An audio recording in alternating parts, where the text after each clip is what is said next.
Are you ready? Let's talk digital. Bonjour à tous et bienvenue sur le podcast Digital Feeling. Je suis Elodie Chenol et j'accompagne les CEO à travailler leur personal branding et celui de leur marque grâce au digital. J'ai pour ambition, à travers ce podcast, de répondre à toutes vos problématiques concernant le marketing digital. Pour cela, si vous avez une question, rien de plus simple, vous m'envoyez un message sur LinkedIn en privé et j'y réponds lors d'un épisode. Les questions peuvent tourner autour du personal branding, du B2B, de la plateforme LinkedIn, mais aussi des autres réseaux sociaux, de toutes les problématiques que vous pourriez avoir concernant votre stratégie d'entrepreneur et comment améliorer votre visibilité et surtout générer plus de ventes. Si je n'ai pas la réponse à votre question, j'irai chercher pour vous les experts du domaine pour vous produire un épisode qui répondra à cette fameuse question. Bonne écoute! Bonjour à tous et bienvenue dans ce nouvel épisode de Digital Feeling. Et aujourd'hui, j'avais envie de vous donner un petit peu une masterclass sur l'art du prompting. Pourquoi ? Parce qu'en fait, je ne cesse de me former à l'intelligence artificielle pour être toujours au niveau et puis on ne sait pas tout, jamais surtout, donc c'est toujours intéressant de se former et j'avais envie de partager quelques bonnes pratiques avec vous. Alors, c'est vrai que ça répond aussi à pas mal de questions et je vous en remercie. Comment prompter ? Alors ça revient souvent en formation et d'ailleurs je commence toujours mes formations de la même façon.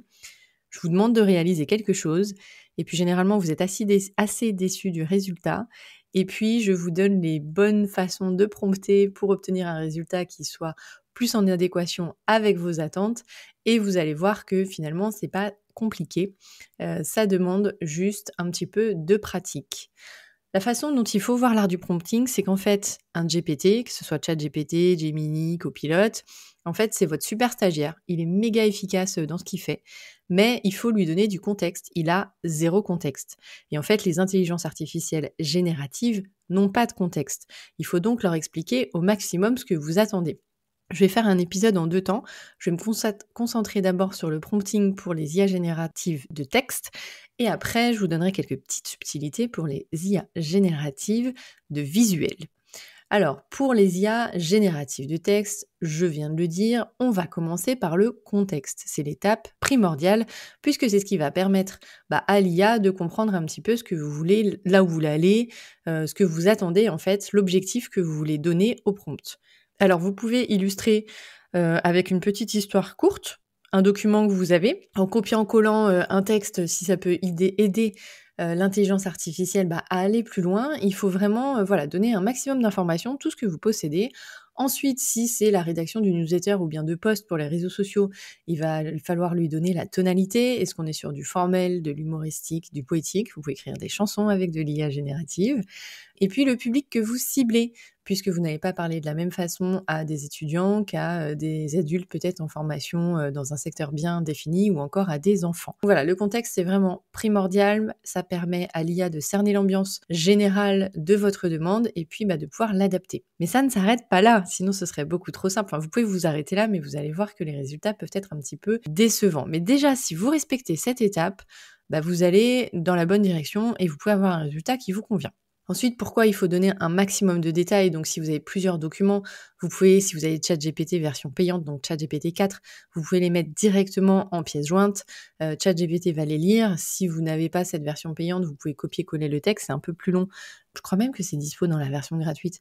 Mais bon, ça va pas vous demander non plus énormément de temps.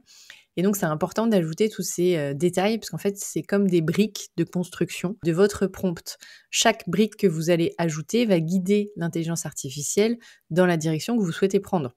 Et puis, ça va vous assurer surtout, aussi, que le contenu généré soit le plus proche possible de votre vision à vous. Parce qu'entre votre vision, ce que vous expliquez à l'IA et le résultat, il peut y avoir des choses qui vont différer. C'est comme quand vous briefez une agence, vous faites un brief agence.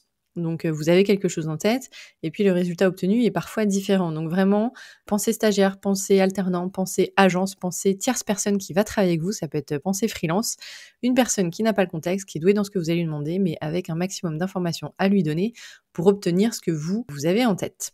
Donc, vous obtiendrez un résultat qui répondra à vos attentes et à ce que vous avez en tête. Alors, jusqu'où il faut rentrer dans le détail ? Parce que c'est vrai qu'on peut se dire, ok, je vais mettre tous mes docs, je vais dire ce que je veux, et puis, mais jusqu'où je m'arrête en fait ? Parce que le souci aussi, c'est que si on donne trop de détails, l'IA, elle se perd un petit peu. et on le verra dans les IA génératives d'images, plus il y a des détails et plus c'est compliqué pour l'IA finalement. Donc, il va falloir être précis, mais pas se noyer dans les détails. Je ne sais pas si c'est clair. Si par exemple, imaginons que vous vouliez un visuel d'un coucher de soleil, vous allez lui préciser le lieu. Est-ce que c'est sur une plage, dans une ville, à la campagne? Quelle couleur vous voulez qui prédomine sur ce visuel? Est-ce qu'il y a des personnages sur ce visuel? Est-ce qu'ils sont clés? Mais il va pas falloir lui dire qu'il y a une brise avec une étoile qui brille dans le ciel, que les deux personnes finalement doivent se tenir la main. Enfin voilà, plus vous allez rentrer dans du détail, dans un niveau de détail un peu trop important, et moins vous aurez ce que vous attendez. Alors c'est vrai que pour la génération de visuels, quand on a beaucoup d'idées en tête, que c'est très clair, c'est compliqué de se réprimer et de pas tout mettre, mais vraiment il faut essayer de laisser libre cours à l'interprétation de l'IA, si je peux dire ça comme ça, pour pouvoir après la re-guider sur des éléments de détail. Donc en bonne pratique, il faut être clair mais concis. Voilà, on ne noie pas l'IA avec plein de détails. On utilise des descriptions qui vont être importantes comme des documents, une tonalité, etc. On peut lui demander d'incorporer des émotions. Oui, l'IA, si vous lui demandez, elle peut générer dans son texte, en tout cas, ou même via un visuel, des émotions. Donc là, il faut vraiment lui préciser. Et si vous avez des exemples de choses, des textes que vous aimez ou de visuels que vous aimez, ça peut l'aider. Notamment sur Midjourney, vous pouvez travailler à partir d'un visuel existant. Les autres IA, c'est un petit peu plus compliqué. Mais voilà, ça peut en tout cas guider l'IA. Et puis d'être spécifique sur le style que vous attendez, la tonalité. Est-ce que c'est une newsletter? Est-ce que c'est un ton formel? Est-ce que c'est un post Instagram? Et le ton sera peut-être un peu moins formel, etc. Donc là, si vous respectez ces étapes, vous avez un prompt qui tient la route, et normalement, vous aurez des résultats à la hauteur de vos attentes. Et nous voici à la deuxième partie de l'épisode où là, on va se concentrer plutôt sur les IA génératives d'images. Donc le prompt pour une IA générative d'images va être différent puisqu'en fait, le mindset est différent de la part de la personne aussi qui va le demander. Je vous explique. En fait, pour une image, il va falloir se projeter. L'imaginer avec un maximum de détails. Alors je sais que j'ai dit avant qu'il fallait pas trop de détails, mais vous allez comprendre. En fait, il faut vraiment réussir à se projeter parce qu'il faut que vous imaginiez, par exemple, que vous décriviez la scène à quelqu'un qui peut pas la voir, ou alors vous la décrivez à quelqu'un qui doit la dessiner d'après ce que vous lui racontez.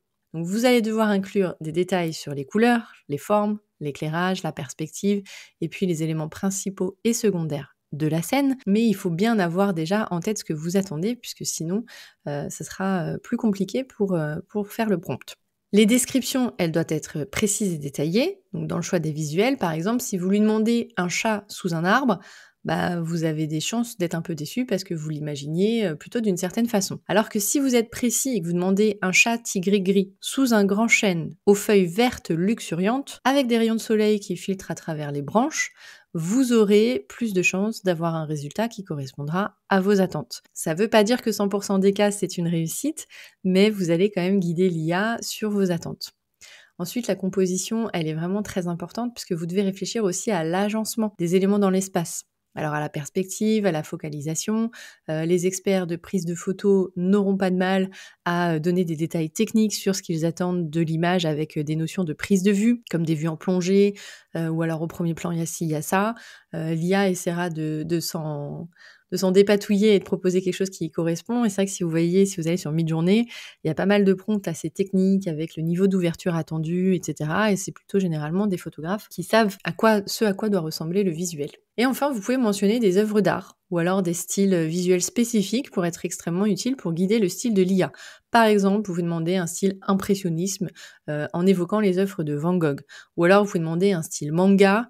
À contrario, vous pouvez demander aussi un style réaliste, très réaliste, style photoréaliste. Moi, je le dis 3 fois dans Midjourney pour être sûr de ne pas avoir un dessin. Sinon, généralement, l'IA aura tendance à proposer des illustrations ou des dessins. Donc, il faut l'orienter sur ce que vous attendez. Après, voilà, les deux types d'IA, que ce soit du texte ou de la génération d'images, elles vont bénéficier de directives concernant l'ambiance et l'émotion souhaitée.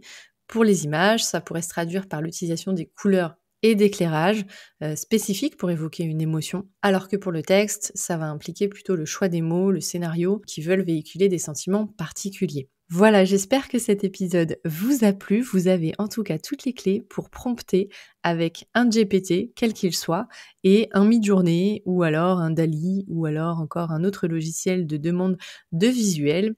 qui vous permettra d'obtenir en tout cas les visuels et les textes que vous attendez. Je vous remercie d'avoir écouté cet épisode et je vous dis à bientôt. Thank you. You're welcome. Let's talk digital. J'espère que ce podcast vous a plu. Si vous avez aimé cet épisode, n'hésitez pas à soutenir le podcast en laissant une note et un avis sur Apple Podcast ou sur vos plateformes d'écoute. Ça me permettra de remonter et de pouvoir partager à d'autres entrepreneurs les réponses que vous vous posez. Merci à tous, à bientôt.